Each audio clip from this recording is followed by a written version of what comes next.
영적인 성장과 성숙을 위하여 그 두 번째 시간이 되겠습니다. 말씀의 제목은 하나님과 사귄 아브라함이라는 주제로 여러분에게 말씀을 전해드릴 텐데요. 하나님과 사귐이 있어야 우리가 영적인 성장과 성숙을 이루어낼 수 있다. 또 하나님과 더 깊은 관계 속에 우리가 믿음 생활을 할 수 있다는 것을 말씀을 전해드렸죠. 인간관계는 사귐이 시작이 되죠.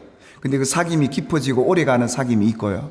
어떤 사귐은 중도에 또 단절되기도 하고, 그래서 이 사귐이라는 것은 한쪽만 잘해서 되는 게 아니라 양쪽 방향이 함께 노력하고 함께 인내하며 가야 될 그 길이 이 사귐의 길인 것이죠.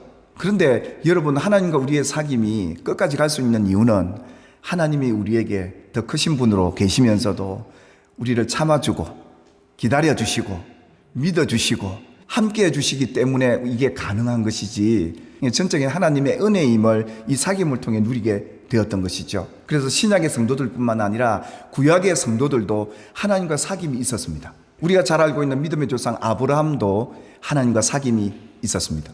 요한 1서 1장 1절에 들은 바 그 말씀이 눈으로 보여지고 주목하여 보게 되고 손으로 만질 수 있는 이 과정들을 통해서 하나님과 사귄다, 그렇게 말씀을 드렸죠. 하나님의 말씀을 들음으로 시작이 됩니다. 하나님의 말씀으로 믿음과 연결해서 하나님이 내게 하신 이 말씀은 반드시 이루어진다는 믿음으로 말씀을 받아야 하고, 또 그 말씀에 성령이 역사를 해 주셔야 이 말씀이 생명력 있게 우리 눈에 보여지고 들려진다. 지난주에 그렇게 말씀을 드렸죠. 그게 바로 하나님과 사귐의 시작이었습니다.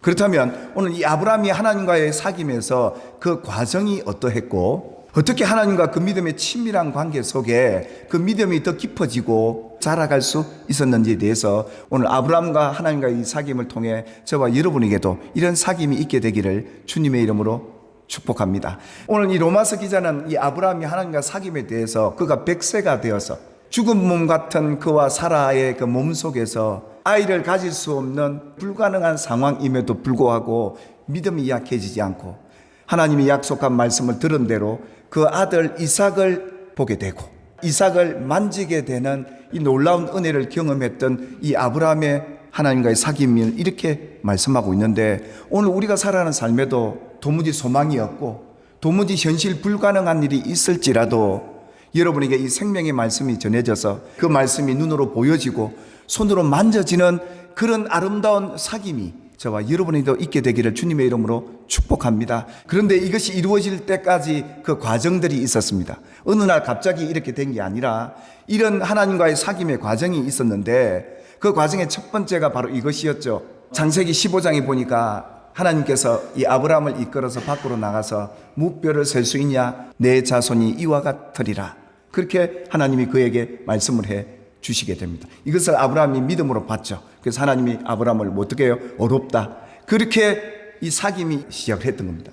놀랍게 이 시간들이 흐르면서 이 아브라함의 믿음도 약해지고 하나님과의 관계, 이 믿음의 관계가 좋아지기는커녕 더 힘들어지고 어려워지는 환경들이 일어나기 시작을 합니다. 하나님께서 아브라함을 불러놓고 자손들도 축복하고 하나님이 지시할 땅으로 가라, 땅도 주겠다, 그렇게 약속받아 갈 바를 알지 못하고 강연을 떠나왔던 이 아브라함에게는 늘 마음에 자식이 없으니까 누가 이제 내 방패가 되어줄까? 자식 자랑하고 자식이 하나님의 상급인데 자식이 없는데 늘 마음에 이 두려움이 끊이질 않는 겁니다. 하나님이 모르시겠습니까? 그래서 하나님이 아브라함에게 말씀으로 만나주십니다. 이 말씀이 환상 중에 아브라함에게 들려지게 되죠. 하나님 뭐라고 그러십니까?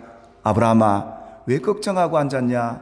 왜 두려워하고 앉았냐? 자식이 너의 방패가 아니라 하나님이 너의 방패가 되어줄 것이고, 자식이 아니라 내가 너의 큰 상급이 되어줄 텐데 왜 두려워하고 앉았느냐? 너와 내가 맺은 이 언약이, 이 사귐이 어찌 너에게는 기쁨이 아니라 두려움이고 걱정이고 염려로 앉아있느냐, 이 말 아니겠습니까? 여러분, 우리가 하나님과 사귀면 기쁨이 있어야죠. 아멘입니까? 우리가 하나님과 사귀고 있는 증거가 기쁨이에요.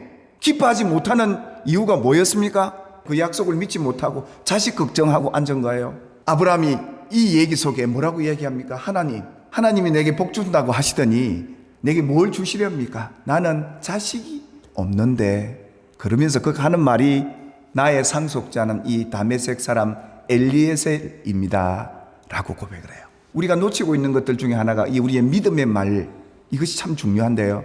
하나님과 가까워지기도 하고 멀어지기도 하는 이 관계가 왜 그러냐면 우리 말에서부터 비롯되는데요. 이 말은 그의 사람의 생각이고 그 마음의 중심 아니겠습니까? 여전히 이 아브라함은 다른 생각을 갖고 있는 거예요. 하나님의 생각과 아브라함의 생각이 이렇게 다른 거예요. 자기 생각이 주도적으로 있다 보니까 기쁨이 있을 수가 있나요? 그때 하나님이 말씀이 또 임합니다. 그에게 그 사람이 내 상속자 아니야.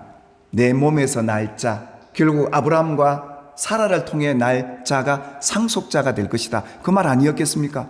그리고 그를 이끌어내서 이제는 확실히 믿도록 하늘을 쳐다보게 해서 별을 쳐다보고 세어 볼 수 있느냐?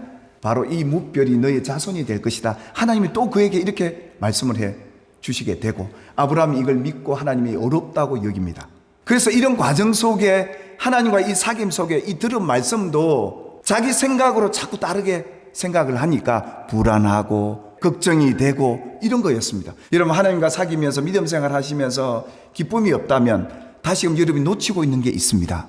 여러분의 생각을 갖기보다 하나님의 약속의 말씀을 생각하고 그 말씀을 붙드시기를 주의 이름으로 축원합니다. 85세가 가까이 됐을 때 아브라함의 아내 사레는 출산하지 못하였고 그에게 한 여종이 있는데 하갈이란 여성이었습니다. 하나님의 생각이 아니라 그들의 생각이고 그 하나님의 약속을 기다리지 못하고 성급함이 그들에게는 이 사귐에 있어서 그들이 놓치고 있었던 문제점이었습니다. 참고 기다리지 못함이 우리에게는 기쁨을 빼앗기는 하나님과의 사귐에서 우리가 멀어지는 그런 이유인 것을 보게 됩니다. 그러니까 그들이 선택한 건 뭡니까? 쉽고 빠른 방법을 선택해서 우리가 첩을 통해서라도 자식 넣고 하나님의 약속을 이루어 드려야 되겠다. 근데 이 방법은 하나님의 방법이 아니었지 않습니까? 하갈이 임신하고 아기를 가지니까 집안에 그때부터 문제가 생기죠. 갈등이 생깁니다. 이 아기를 가진 여성과 아기를 갖지 못한 본처인 사라와의 경쟁이 시작이 되고 서로 미워하고 학대하고 멸시하는 이런 일들이 일어나게 되죠. 이런 문제가 비롯되면서 결국은 이스마엘이라는 인물이 태어나게 되죠. 근데 하나님께서 이 이스마엘의 탄생을 두고 이렇게 말씀하세요. 16장 12절에 보니까 그가 사람 중에 들나귀같이 되리니.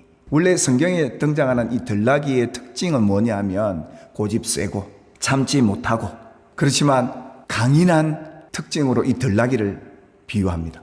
그러니까 지금 이스마엘의 탄생을 두고 하나님이 들나귀가 된 그 사람이 앞으로 모든 사람과 싸우는 일에 앞장설 것이다. 그가 모든 형제와 대항해서 서로 싸우고 살게 될 것이다. 이 말씀을 하나님 하시게 된 겁니다. 하나님과 사귐이 있는 가정에 이런 일이 일어날 수도 있다는 걸 보여줍니다. 그런데 하나님은 이 과정을 통해 아브라함과 사라의 믿음을 단련시키고 하나님과 더 깊이 있게 사귈 수 있는 훈련의 장으로 만들어 가십니다. 가정에 어려운 문제가 생기고 이런 일들이 생기는 이유는 뭔지 아십니까? 하나님의 관점에서 보면 우리와 하나님을 더 가깝게 만드는 기회임을 믿으시기를 주님의 이름으로 축복합니다. 그래서 하나님께서 아브라함에게 아브라함아 조금 있으면 사라를 통해서 아들을 줄 것이다. 이름을 이삭이라 해라. 하나님께서 아브라함의 이름도 바꾸시고 사라의 이름도 바꿔주십니다. 앞으로 일어날 하나님의 놀라운 일을 보게 되고 만지게 될 그 일에 대해서 말씀을 하시게 됩니다. 그런데요, 창세기 17장 18절에 오늘 읽으셨던 본문 중에 아브라함이 이럽니다. 하나님께 이스마엘이나 하나님 앞에 살기를 원하나이다. 아브라함이 왜 이랬을까요? 그때 하나님이 반응이 이랬습니다. 아브라함이 그럽니다. 내가 내 말을 들으니 네가 원하는 대로 복 줄게 이럽니다. 그러면서 그도 매우 크게 번성하고 번성하게 해주겠다. 이스마엘 지파도 12지파로 나누어서 내가 그를 큰 나라가 되게 해 주겠다. 이스마엘의 후손이 누굽니까? 무슬림 아닙니까? 무슬림. 오늘 이 역사 속에 일어나는 그 모든 일도 하나님 말씀대로 이루어지는 것인데 그들이 약하지 않습니다. 얼마나 강한지요. 하나님의 말씀은 그대로 이루어진다는 것.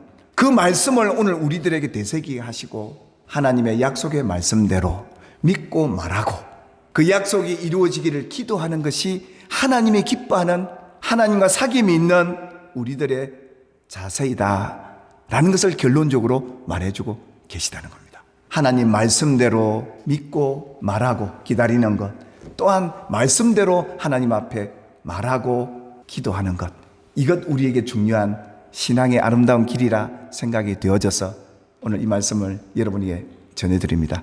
하나님과 이 아브라함의 이 사귐을 통해서 저와 여러분의 사귐을 점검해 보시고 그 말씀 끝까지 붙잡고 기도하시면서 그 말씀이 그대로 이루어지는 복이 있게 되기를 주님의 이름으로 축복합니다. 말씀은 능히 못할 일이 없거든요. 그 말씀은 반드시 능력이 있어 생명이 있어 이루어지거든요. 마리아의 고백처럼 말이죠. 대자 하나님의 모든 말씀은 능히 못하심이 없느니라. 이 말씀이 여러분의 신앙의 고백이 되고 그 말씀이 여러분의 삶 속에서 나타남으로 눈에 보여지고 만져지는 귀한 은혜가 있게 되기를 주님의 이름으로 축원합니다.